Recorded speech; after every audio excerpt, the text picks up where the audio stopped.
Hello? There we go. Thanks for coming out on kind of late on a Friday afternoon, so I'm glad people were interested enough to come and attend the session. You can see my role at Semtech. Probably a word is in order about our definition of smart buildings. Traditionally, it's meant building automation, like the hard assets in a building. We tend to use a bigger definition at Semtech, a little broader umbrella, and it includes things that make the workspace or the retail environment or whatever the situation is more productive, more helpful, more comfortable for the employees or the customers.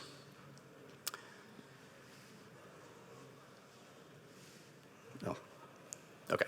So one of the things that strikes me when I go around and talk to people in different markets, doing different things around the world, is there's still a fairly prevalent perception that LoRaWAN is a outdoor public network, macro network kind of technology. And they're kind of surprised to hear sometimes that it's actually perfect in many ways for smart building applications, whether they're private networks or managed public service or a public network service. So this is just an indication of sort of that transition and the growth of private network connections with LoRaWAN versus all other LPWAN technologies. Not all of these are smart building applications. Some of, a large majority are, but not all of them. But you can see it's a significant growth rate. So why LoRaWAN for smart buildings? Those of you who are in the developer community and familiar with LoRaWAN, this will be kind of familiar. But if in case anybody's new, I just want to hit on the important points.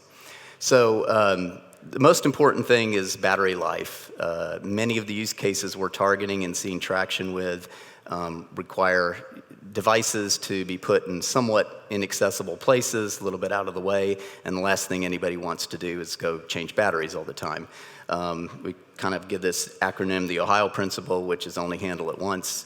The quickest way to kill ROI on a project is to have to go replace batteries, every year or 6 months. That the human factor, the human labor cost of the IoT device, putting the IoT devices and maintaining the IoT devices far outweighs the actual capital cost. The other nice thing about it, I briefly mentioned, was that you can build a private network. You can build that private network with or without the cooperation of the IT department. Most people tend to, buy a LoRaWAN gateway that is connectable via 4G. And they don't even need to involve IT. They can just set up whatever there is that they're trying to set up. You can also buy a managed service that somebody comes in and puts your network in for you and manages it, like managed Wi-Fi service is an example. Or where there's public network coverage, you can work with the public network operator and use their macro network, or they can supplement their macro network with additional gateways in the building. As you've seen, there's a lot of devices available out in the ecosystem, and more coming online any day. And there's a number of really good use cases that we've got nice data for, nice proof points for, which majority of my talk is going to be about. So I guess what's the thing that's driving people to want to make their workplaces smarter and smarter? I'd say the number one factor is sustainability initiatives. That can take the form of, in many ways. It can be controlling energy usage, controlling water usage.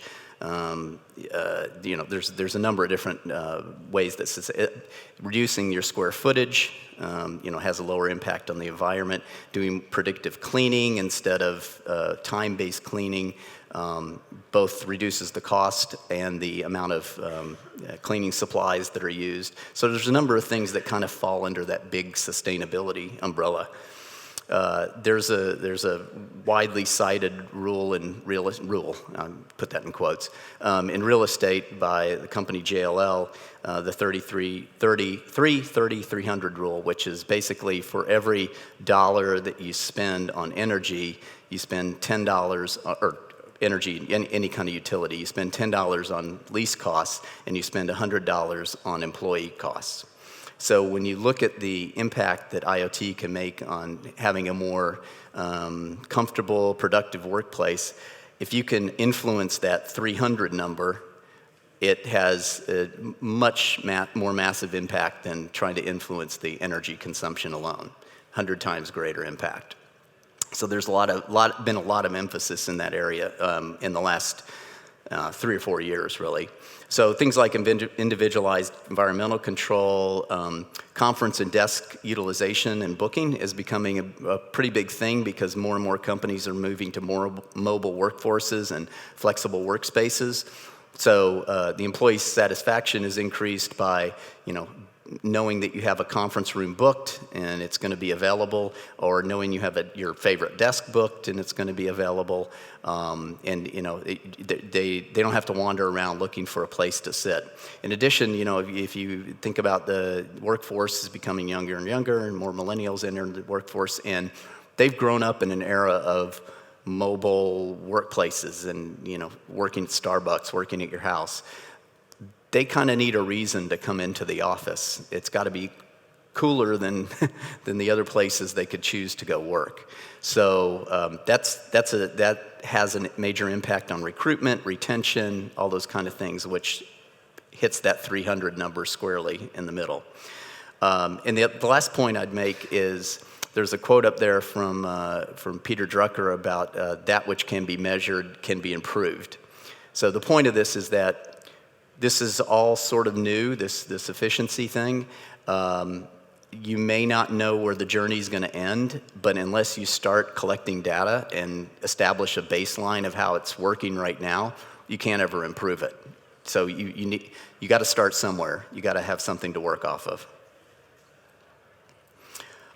Just a quick comment on how buildings are, the amount of building inventory and stock there is.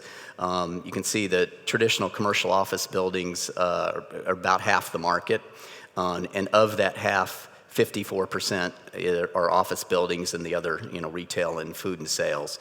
Then public and government, the large venues and warehouses and things like that, and hospitality and other lodging buildings. My use cases I'm going to cover today are going to focus mostly on office buildings, and then retail, hotels, food sales, hospitality industry. So what are the use cases? What we've tended to focus our efforts on educating people on things that LoRa is ideally suited for and that don't really have great solutions in the market right now. So you can see the list here, predictive maintenance and cleaning, the room and desk usage that I mentioned, energy, and then the environmental kind of controls that impact employee productivity.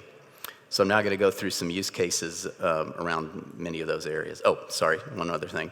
In terms of the industry trends, if you look at this is a survey that was done by a company called Verdantix, which surveyed the heads of real estate and facility management companies about what the most important trends were going to be and how their strategy would be shaped. And you can see the top two have a lot to do with maximizing space utilization and improving productivity and occupant happiness. So you can kind of read through the rest there, but this is an important thing for many people. So the first use case I'll talk about is Capgemini. Most of you probably have heard of Capgemini. It's a large IT consulting firm based in France, offices all over the world. A lot of employees in India as well. They had a number of objectives they were trying to solve with a LoRa. Well, they ended up choosing LoRaWAN, but a number of objectives they were trying to solve initially. One was they had up to 30% no-show on conference rooms. So it was very inefficient. People were wandering around. There would be a room booked and nobody was in it. They also do a lot of shared desking environments, and somebody being able to know that there's a desk available was very beneficial to them. The final thing was the real estate manager his comment to me was, every year at the end of the year, we sit down with the local managers and review their real estate needs. And every year they ask for more space. And now I have data that I can put down and say, no, you're only using your space 65% of the time, or 65% efficiently, instead of me just kind of getting in an argument with them and trying to, ask them or convince them that they could do better. So, the data is very important for them. So they're in the midst of deploying, but they have 400 buildings around the world. Some of them are smaller offices. They probably won't do all the buildings. But the important thing is that if they can bump up the occupancy number from 65% to 75%, they can save up to 15% of their total annual office budget. And if you look at what they invested in putting together the solution, it was 2% of their office budget. So you can do the math, extremely quick payback. They've found great utility in it. And they are offering it to their clients now as well. The next one is T-Systems with their facility management company called ISS. They're doing, kind of the normal things with environmental monitoring and predictive cleaning, comfort monitoring, and that kind of stuff.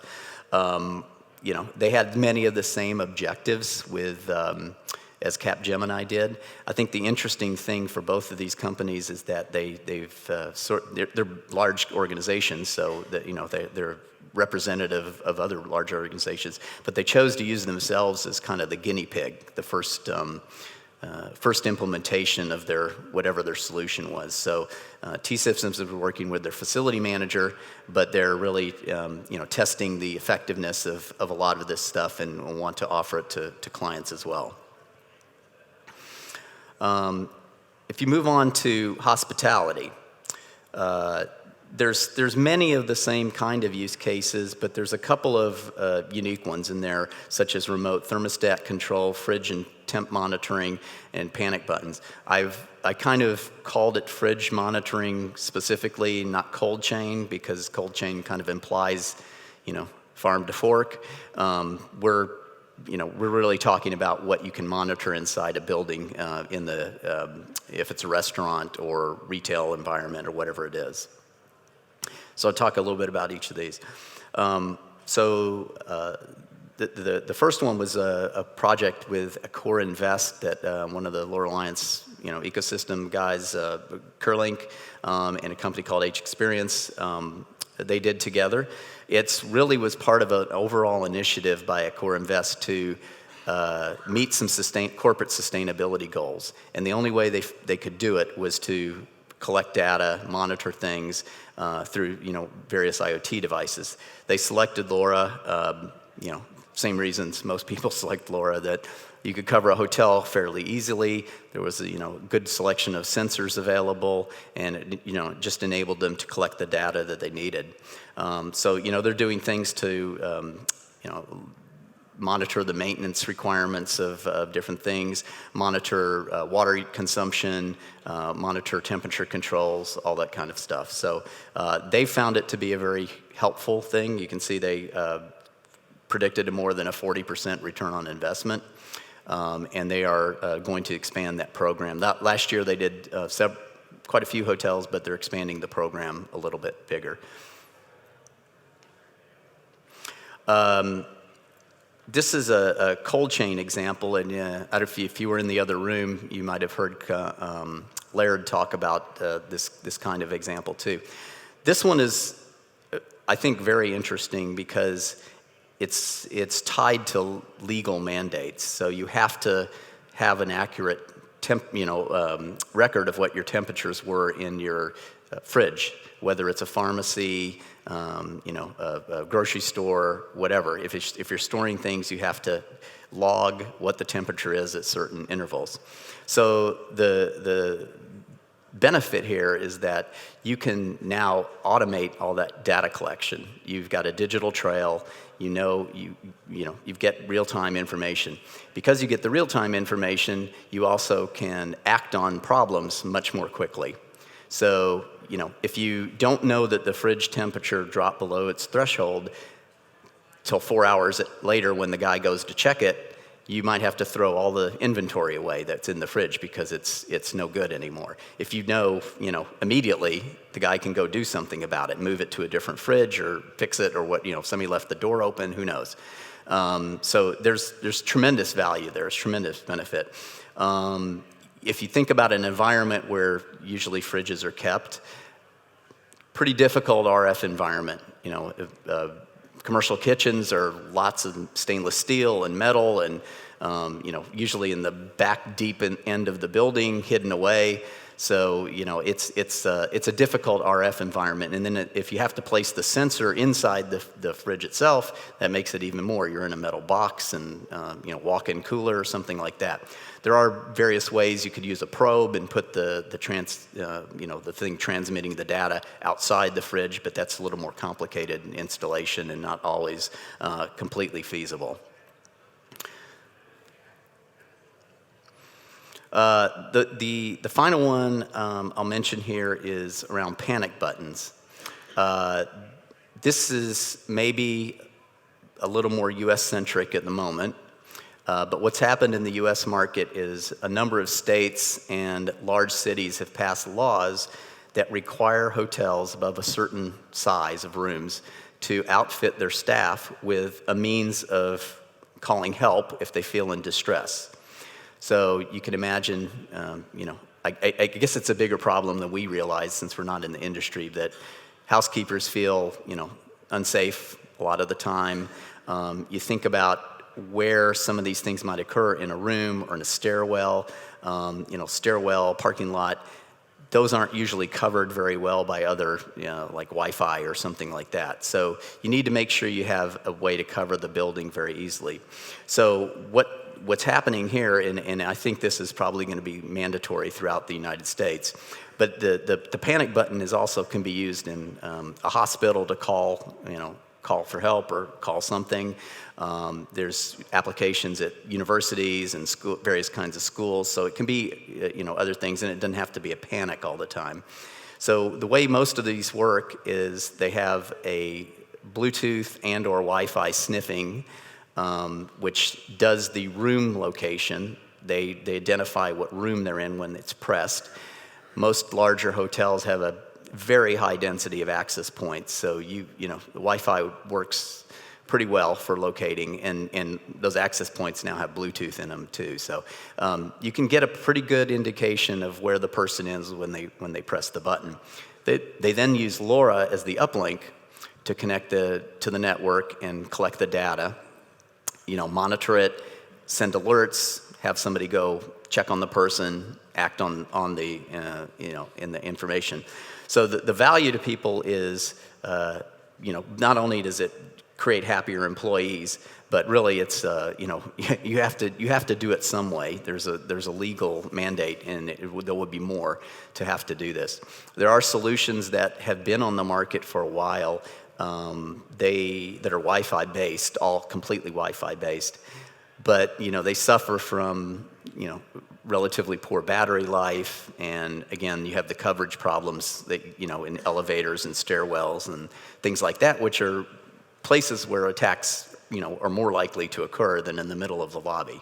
So LoRa is a very good fit in this application.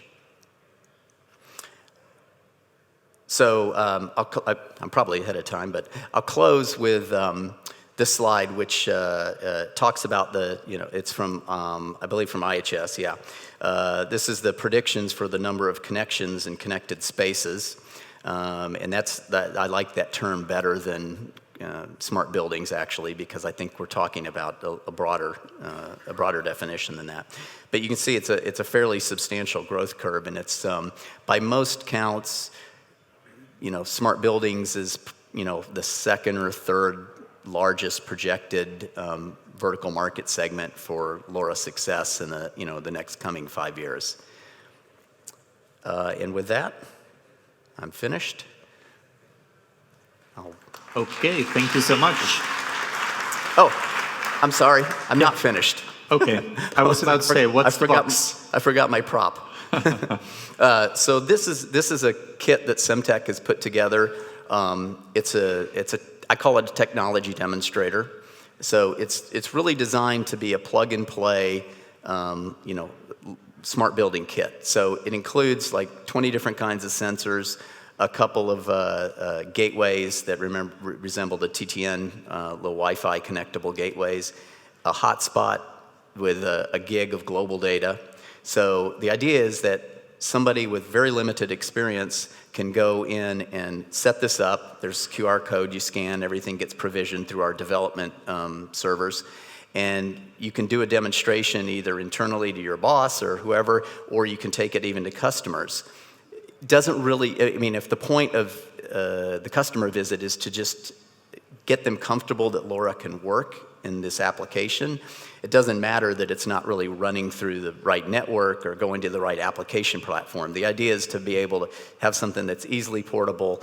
You can go, get there a little early, place sensors all around his building, plug in the gateways, turn on the hotspot, and you've got a LoRaWAN network that you can show him and start collecting data and view that data on our demonstration dashboard. It's not designed for, actual deployments, like, somebody's going to rely on it. This is a technology demonstrator, but this is available through all the normal Semtech distribution channels if you're interested. Okay, because this is only one box, but there's 150 people here. They can get it online, or? They can get this online, yes. Great, yes. Great. Yeah, if you go to, there's a Semtech developer portal where there's links to the distributors who have it available. Cool, nice. Almost looks like a toy box. For some of them, maybe it's actually kind of heavy. Yeah. Are there any questions as well? Yeah.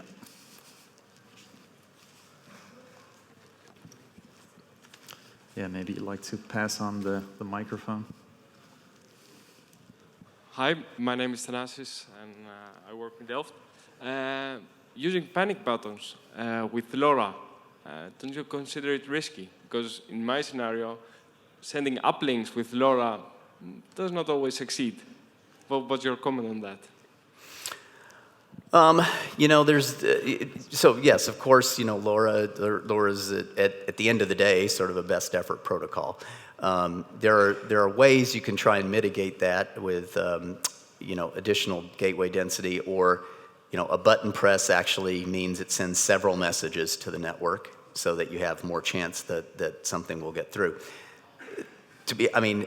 This is new enough that we don't know, over time if it's a problem, but, as of now, nobody's had any issue with the connectivity, the uplink connectivity, and doing that.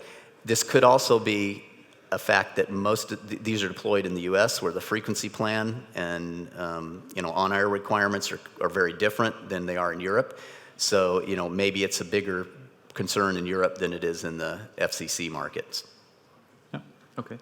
If this weekend we want to get inspired by a truly smart office building, Byron, what kind of company should we Google then? Do you have top of mind an example of what you say, Laura, that kind of company really has a smart building? There's actually a couple of really well-known, these are very high-end smart buildings here in Amsterdam, okay.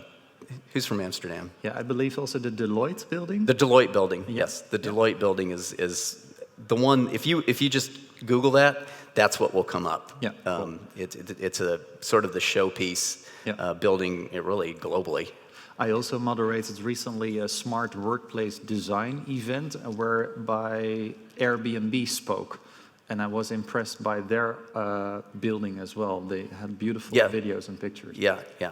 But anyway, cool. Okay. Well, we can talk for a lot more. But thank you so much for now. Byron BeMiller from Semtech.